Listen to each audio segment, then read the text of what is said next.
यो people, good morning, good evening, good afternoon. जो video देख रहे हैं हम सबके लिए, कैसे हैं सब लोग बेटा? ओके, एक बार फिर से स्वागत है आप सबका हमारे नए लेक्चर में। गाइस, आज की क्लास के अंदर हम लोग जो है वो डिस्कस करने वाले हैं हमारे पेपर नंबर 1 के टेस्ट नंबर 4 को। इससे पहले 3 टेस्ट हम ऑलरेडी कर चुके हैं, तो आज की क्लास के अंदर हम 4 टेस्ट जो है वो हम डिस्कस करेंगे। सुबह सुबह मैंने जो है टेलीग्राम के ऊपर ये टेस्ट डाल दिया था, तो मैंने बोला था कि अब हम थोड़ा सा सिस्टम को चेंज करेंगे। पहला टेस्ट जो पेपर 1 का टेस्ट होगा वो हम दोपहर में 12-1 बजे हम दे देंगे, ठीक है, उसका एक्सप्लेनेशन। और जो अपना पेपर नंबर 2 कॉमर्स का टेस्ट है, तो उसकी एक्सप्लेनेशन आपको इवनिंग में 7 बजे जो है वो मिल जाएगी। तो आइए डिस्कस करते हैं हमारा टेस्ट नंबर 4 पेपर नंबर 1 का। सबसे पहला क्वेश्चन जो इसके अंदर आ रहा है वो है ये, बोलता था लर्निंग आउटकम। आपको बताता था द लर्निंग आउटकम किसका? स्टूडेंट्स का। Are ensured with optimum utilization of resources, the effort on the part of teacher and on the part of student for the self learning are evident. तो आपको बताना है, देखिए बोलता है learning outcome of the student are ensured with the optimum utilization of resource. जो learning outcome है भाई, स्टूडेंट ने क्या सीखा, तो वो जो है वो एंश्योर किया जाएगा बाय द ऑप्टिमम, कि क्या रिसोर्सेज का ऑप्टिमम यूटिलाइजेशन हुआ या नहीं हुआ। तो ये सब चीज में स्टूडेंट को सिखाने के अंदर ये सब optimum utilization of the resource करवाने के लिए जो है वो कौन मेन इंपॉर्टेंट रोल प्ले कौन करता है? वो करता है आपका टीचर। तो बोलता है विच of the following expression will describe the teacher most appropriately. तो कौन सा ऐसा नीचे आपको फीचर दे रखा है जो टीचर को एप्रोप्रिएटली डिस्क्राइब करता है? तो बोलते हैं टीचर इज इफेक्टिव। हम बोलेंगे यहाँ पे टीचर जो है वो कैसा है? इफेक्टिव है। तो इसका फर्स्ट आंसर जो बनता है वो क्या बनता है? बी। सेकंड का है इंक्लूसिव एजुकेशन। हर बार जो हम ये बोलते हैं इंक्लूसिव का मतलब क्या होता है कि सभी को एक साथ लेके चलना। इसका मतलब इंक्लूसिव एजुकेशन जो है वो ये बोलती है कि लीव नो वन बिहाइंड, कि किसी भी बच्चे को जो हम पीछे नहीं छोड़ेंगे। It ensure that no child is left behind in the education, की कोई भी बच्चा जो है वो अपने एजुकेशन के अंदर पीछे ना रह जाए। तो उसको बोलते हैं इंक्लूसिव एजुकेशन। आगे below given are the 2 column, आपको 2 कॉलम दे रखे हैं, कॉलम ए कॉलम बी, ठीक है। कॉलम में भी तो बता रखा है आपको लिस्ट मेथड ऑफ टीचिंग, यहां पे तो आपको मेथड बता रखे हैं, और कॉलम बी के अंदर बता रखा है आपका फोकस ऑफ द मेथड, कि हर एक मेथड ऑफ टीचिंग के अंदर हमारा जो फोकस है वो कहां पे होता है। सबसे पहले लेक्चर मेथड को यूज करते हैं कहां पे? जहां पे आप हम लोगों को एक लार्ज लेवल पे बहुत सारे लोगों को जो है वो नॉलेज इंपार्ट करनी, तो वहां पे बेसिकली हम यूज करते हैं किसको? Lecture method. तो लेक्चर मेथड को यूज करते हैं कहां पे? Imparting large amount of knowledge, जहां पे हम इंपार्ट करते हैं लार्ज अमाउंट ऑफ नॉलेज, तो वहां पे हम बेसिकली यूज करते हैं किसको? Lecture method. सेकंड है डेमोन्स्ट्रेशन को यूज करते हैं कहां पे? जहां पे हमको डेमो देना होता है, मतलब कुछ एक्सपीरियंस शेयर करना होता है, तो एक्सपीरियंस बेस्ड लर्निंग होता है। ह्यूरिस्टिक मेथड, खोज करना, ठीक है।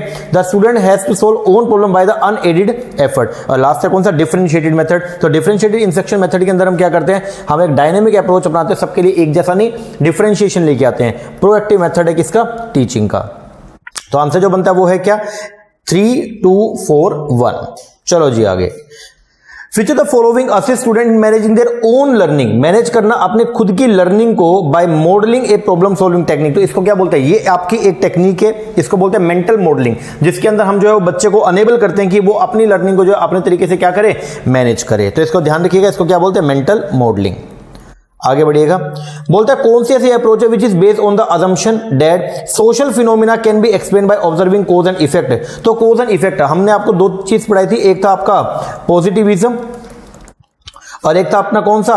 Post positivism. तो पॉजिटिविज्म क्या बोलता है? पॉजिटिविज्म ये बोलता था कि हम सब चीज को क्या कर सकते, जान सकते हैं, मतलब कॉज एंड इफेक्ट से, मतलब साइंटिफिक मेथड्स को लगा करके जो है हम हर एक चीज जान सकते हैं। तो क्वेश्चन में क्या बोल रहे हैं? बोलता है वो approach which is based on the assumption that social phenomena can be explain, कि सोशल फिनोमेना को एक्सप्लेन किया जा सकता है by observing the cause and effect. तो ये कौन सी है? पॉजिटिविज्म। तो आंसर जो आएगा वो कौन सा? पॉजिटिविज्म। आगे Which of the following research specifically require objectivity? इनमें से कौन सी रिसर्च ऐसी है जहां पे आपको ऑब्जेक्टिविटी चाहिए? इसका मतलब जैसा डेटा आपके पास में अवेलेबल है उसी के बेस पर ही आप काम करेंगे, आप वहां पे सब्जेक्टिव नहीं होंगे, मतलब बायसनेस आप बिल्कुल भी नहीं करेंगे। तो कौन सी ऐसी अप्रोच है to discover the fact and causes from the data gather, जो आपने डेटा इकट्ठा किया फॉर द पर्पस के लिए, तो उसको बोलते हैं हम लोग क्या? Quantitative research. चलो जी आगे। Which of the following are the common characteristic of experimental research का कॉमन कैरेक्टरिस्टिक जो है वो कौन सा? सबसे पहला एक्सपेरिमेंटल रिसर्च जो है वो रिलाई करती है किसके ऊपर? On the collection the numerical data. हाँ जी, एक्सपेरिमेंट करना है तो पहले हम न्यूमेरिकल डेटा को क्या करते हैं? इकट्ठा करते हैं। दूसरे नंबर पे हम क्या करते हैं? It can produce important knowledge about causes and effect, और ये कॉज एंड इफेक्ट के ऊपर भी काम करता है। और ये जो है वो क्या है? It use the deductive scientific method को ये क्या करता है? बेसिकली इस्तेमाल करता है। तो तीनों के तीनों जो है वो इसका क्या है? पार्ट है, बोलते all of the above.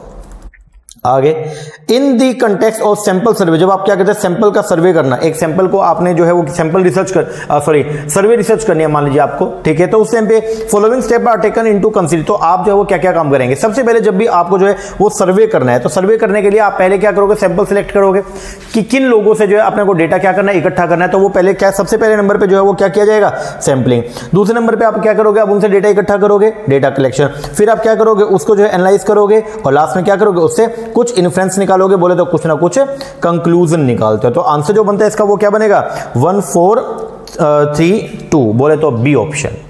Next question, When we say that the communication is intentional, जब हम कभी ऐसा बोलते हैं कि कम्युनिकेशन जो है वो कैसे इंटेंशनल है, तो इसका मतलब क्या है। अगर हम बोलते हैं कि कम्युनिकेशन इंटेंशनल है, तो इसका मतलब ये है कि सेंडर जो है वो consciously intend to affect the behaviour of the receiver of the message, कि सेंडर जो है वो जानबूझ के जो है वो क्या करना चाहता है, जो रिसीवर है उसके बिहेवियर को इंपैक्ट करना चाहता है, तो इसलिए बोलते हैं कि हमारा जो कम्युनिकेशन है वो क्या है, इंटेंशनल है। नेक्स्ट, पब्लिक कम्युनिकेशन कैसा होता है। Sir public communication tend to occur within a more formal, जब पब्लिक के साथ में कम्युनिकेशन था वो जनरली फॉर्मल स्ट्रक्चर के अंदर जनरली हम लोग करते हैं, और जब हम अपने फ्रेंड्स के साथ में, पीयर के साथ में जो कम्युनिकेशन करते हैं वो कौन सा होता है, आपका इनफॉर्मल स्ट्रक्चर के अंदर होता है, ध्यान रखिएगा। आगे, द मोस्ट पावरफुल बैरियर जो है कम्युनिकेशन का वो क्या है, क्लास के अंदर सबसे बड़ा बैरियर जो है वो ये है कि अगर टीचर ही कंफ्यूज हो गया तो वो सबसे बड़ी रुकावट हो जाएगी। तो बोलता है the most powerful barrier of the communication in the class is the confusion on the part of the teacher, ध्यान रखिएगा इस बात को। आगे, अब ये आपको एवरेज मंथली सैलरी का एक क्वेश्चन दे रखा है, एवरेज मंथली सैलरी बता रखी है, ए बी सी और ए सी तीनों की एवरेज मंथली सैलरी बता रखी है, तो आप इससे आपको इसके बेस पे बताना है कि ए की मंथली सैलरी कितनी होगी। अब देखो मैंने क्या किया, मैंने सबसे पहले ना इनका जो कॉम्बिनेशन दे रखा है उन कॉम्बिनेशन का टोटल निकाल लो। सबसे पहले total of the A plus B, A और बी दोनों की मिला के मंथली सैलरी जो है वो कितनी है, देखो ए और बी की मंथली सैलरी का एवरेज जो है वो कितना है, 50-50, मतलब 5050। अगर इनकी टोटल होगी, अब ये कैसे निकलती है, ये 50+ कैसे आया होगा, ये आया होगा ए की सैलरी प्लस बी की सैलरी अपॉन में 2, और इनका जोड़ जो है वो कितना आया होगा, 50-50 आया होगा, ऐसा होगा। हाँ जी, अब आपको क्या करना है, आप इनकी टोटल निकालो। टोटल कैसे निकालोगे, 50+ इंटू में 2 करके। तो पहले आपने निकाल लिया ए और बी का दोनों का 10,100, बी और सी का निकाल लिया 12,500, ए और सी का निकाल लिया 10,400। अब तीनों की सैलरी को ऐड करेंगे, ये जो है ये क्या है, इसमें ये डबल आ गई है, क्योंकि इसमें ए बी सी तीनों की सैलरी जो है वो क्या है, डबल है। तो अगर मैं इनको ऐड करता हूं तो ये क्या आएगा, वी गेट द ट्वाइस, तो अपने को तीनों की सैलरी का ट्वाइस आ गया, ठीक है। अब अगर इसको 2 से डिवाइड कर दूंगा तो अपने पास में क्या आ जाएगा, तीनों का जोड़ आ जाएगा, ए प्लस बी प्लस सी आ जाएगा। तो अपने पास में ए प्लस बी प्लस सी कितना आ गया, ये 16,500। तो ए प्लस बी प्लस सी आ गया कितना, 16,500। अब 16,500 तीनों की है। अब ऊपर देख लो बी और सी की कितनी थी, 6250, ये देखो। तो बोलता है बी और सी की थी एवरेज, ये टोटल कितनी थी, 12,500, थी एवरेज, इंटू में 2 करूंगा तो ये टोटल आ गई कितनी, 12,500। तो ए की निकालनी है, तीनों की मिला के थी 16,500, और बी और सी अकेले की कितनी है, 12,500। तो जब माइनस करूंगा तो ये जो सैलरी आएगा ये किसकी आएगी, ए की सैलरी आ जाएगी कितनी, 4,000। आप दोबारा देख लीजिएगा, जब कभी ऐसा क्वेश्चन आए तो सबसे पहले आपको करना क्या है, आप जो है वो उनका क्या कर लो, टोटल निकाल लो। आ गया। अब टोटल के अंदर फिर ये देखो कि एक कॉम्बिनेशन में से आप निकाल के देख लो उसको, तो आप इसको इस तरीके से निकाल सकते हैं कि टोटल सैलरी उनकी 16,500 आ गई है, और अकेले बी और सी की सैलरी कितनी है, 12,500। दैट मींस कि ए अकेले की सैलरी जो है वो कितनी आएगी, 16,500 माइनस में 12,500 बोले तो 4,000। आगे बढ़िए, बोलते हैं एक रिटेलर है वो ऑफर करता है 2 सक्सेसिव डिस्काउंट ऑफ 20% एंड 30%। मतलब जो आपको ऑफर मिला, कोई मान लीजिए कोई भी सेलर है और वो बोला जी हम डिस्काउंट दे रहे हैं 20% का और 30% का। इसका मतलब ये नहीं है कि ये 50% है, नहीं, ये गलती मत कर दीजिएगा। तो अगर 20 और 30 इकट्ठा सक्सेसिव डिस्काउंट मिलता है तो वहां पे आपको अगर एक्चुअल अमाउंट आनी हो डिस्काउंट की तो उसको निकालने का एक फॉर्मूला होता है, और फॉर्मूला जो है वो क्या होता है, आपको करवा रखा है मैंने क्लास में, D1 प्लस में D2 minus D1 into D2 upon में 100। तो इसके अकॉर्डिंग हम निकाल लीजिए, ये D1 था, डिस्काउंट फर्स्ट डिस्काउंट 2 कितना आ गया 50 माइनस में ये D1 इंटू D2 अपॉन में 100, तो 20 इंटू में 30। अब ये 2 जीरो से जो है 2 जीरो क्या होगी, कैंसिल होगी, तो आगे कितना 6, तो करेंगे तो कितना आ जाएगा 44। तो आपका जो नेट डिक्रीज होगा प्राइस के अंदर, नेट डिक्रीज इन प्राइस बताना है, नेट डिक्रीज इन प्राइस का मतलब जो है वो क्या कि आपका कितना डिस्काउंट है, तो डिस्काउंट जो आ गया यहाँ पे कितना आ गया 44% आ गया। तो प्राइस जो है अगर 100 रुपए है तो नेट डिक्रीज कितना हो जाएगा 44% से कम हो जाएगा।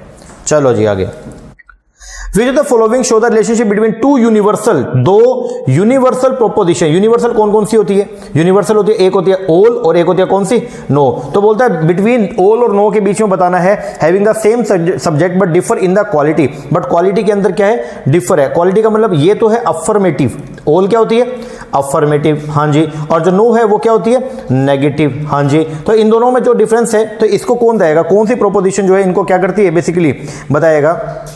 तो उसको बोलते हैं क्या? स्केलर ऑपोजिशन के अंदर हमने चार पढ़ा था, तो एक था कॉन्ट्राडिक्टरी, ठीक है, और दूसरा कौन सा था? कॉन्ट्रेरी। तो कॉन्ट्रेरी बेसिकली ए और ई। ए क्या होता है? ओल, ई क्या होता है? नो। तो इन दोनों के बीच में जो बताएगा वो कौन सा आपका?